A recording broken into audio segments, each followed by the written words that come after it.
حضور حافظ ملت رحمت اللہ علیہ جو الجامعۃ الاشرفیہ مبارک پور کے بانی ہیں اور بڑے محدث جنہوں نے ایک نہیں ہزاروں عالم پیدا کیے، اس ہندوستان کی بات کر رہا ہوں، حافظ ملت رحمت اللہ علیہ پوری بخاری شریف پڑھاتے تھے، تقریباً 40 سال تک انہوں نے پڑھایا بخاری شریف۔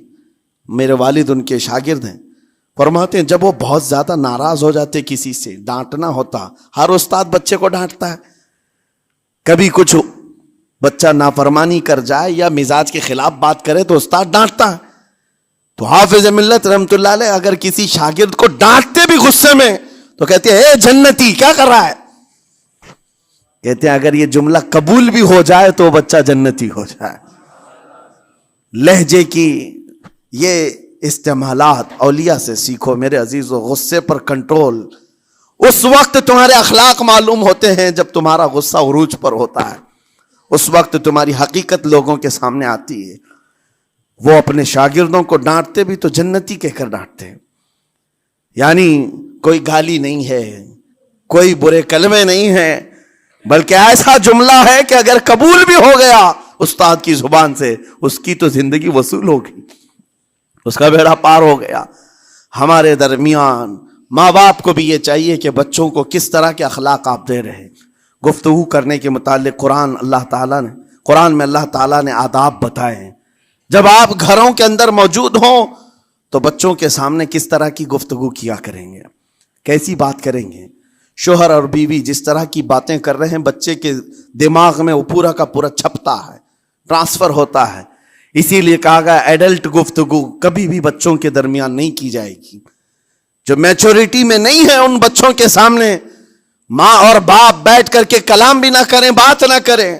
معاشرہ تو آج ایسا ہے، سب پوری فیملی لے کر کے بیٹھے ہوئے ہیں، اور حد تو یہ ہے کہ گندی فلمیں سامنے لگی ہوئی رہتی ہیں، وہ کیسے بچا پاؤ گے؟ 4 سال 5 سال کے بچے کے اندر بھی وہ گفتگو، وہ مکالمات، ایک دوسرے سے بات کرنے کی تمیزیں، وہ سب وہاں سے سیکھتا آ رہا ہے۔ گھروں کے اندر ماحول کو تبدیل کرنے کے لیے آپ کی اپنی زبان پر کنٹرول اور اپنے بچوں کی تربیت اور ان کی زبان پر کنٹرول بہت ضروری ہے۔ پھر دیکھنا آپ یہ معاشرہ پیدا کر کے کل کو آپ کا بچہ نکلے گا، اس کی تمیز، اس کے اخلاق پر ہر کوئی اش اش کرے گا۔ چند دنوں کی محنت ہے آپ کی، لیکن بچے جب سلیقے کے ساتھ گفتگو کریں تو لوگوں کا دل جیت لیا کرتے ہیں۔ بات کرنے کے آداب ایسے ہیں کہ لوگ دل جیت لیا کرتے ہیں۔ یہ میرے استاد گرامی مصر کے رہنے والے تھے، جب خطابت ہمیں سکھا رہے تھے گفتگو کرنے کے آداب، تقریر کرنے کے آداب، تو ایک امام غزالی کا قول تھا کلم الناس علی قدر عقولہم، لوگوں سے ان کی عقل کے مطابق بات کرو۔ اس پر وہ سمجھاتے ہوئے ہمیں ٹریننگ دیتے تھے اور کہتے تھے کہ تمہارے پاس آنے والے کئی طرح کے لوگ ہوں گے، اگر تم امام ہو، اگر داعی ہو، خطیب ہو، مقرر ہو، کوئی غریب گھر سے، کوئی بڑے امیر گھر سے، کوئی پڑھا لکھا آئے گا، کوئی جاہل ہوگا، کوئی بدتمیز بھی ہوگا، کوئی نیکوکار، کوئی گنہگار، سب طرح کے مکس مجموعہ تمہارے پاس ہوگا۔ ان سے خطاب کرنا، ان سے بات کرنا، کس انداز سے بات کرو گے، کیسے ان سے کلام کرو گے؟ میرے عزیزو، یہ ہمارا اپنا ہنر نہیں ہے۔